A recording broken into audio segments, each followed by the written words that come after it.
বাংলাদেশের ইতিহাসে এই প্রথম শহীদ হাদি ভাইয়ের জায়নামাজের পরে এই প্রথম বাংলাদেশের মধ্যে লক্ষ মানুষের ভিড়। ভাই তার উদ্দেশ্যে কি বলতেছেন একটু বলেন না। লক্ষ লক্ষ মানুষের দল, লক্ষ লক্ষ চারিদিকে রাস্তা বন্ধ, কোটি কোটি মানুষের দল। তবে সবচেয়ে দুঃখজনক ব্যাপার, বেগম নেত্রী খালেদা জিয়া 15 বছর রাষ্ট্র চালানোর পরও এই বাঙালিরা হারলো না বাইরের রাষ্ট্রে হারাইতো।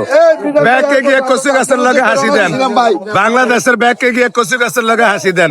বেগম খালেদা জিয়া 15 বছর দেশ চালানোর করে হারলেন না বাইরের রাষ্ট্র আপনারা হারাইতে, কচু গাছের লগে গিয়ে আপনারা হাসি দেন বাঙালি ব্যক্তি গিয়া।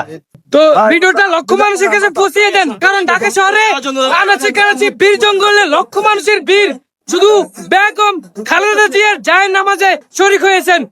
বিশ্বাস করেন, মানে ছোট বড় চাচা জেঠা নানা মানে ও বা আপনার আপনারা শুধু একবার দেখেন এত পরিমাণ কাকে করে থেকে আসছেন।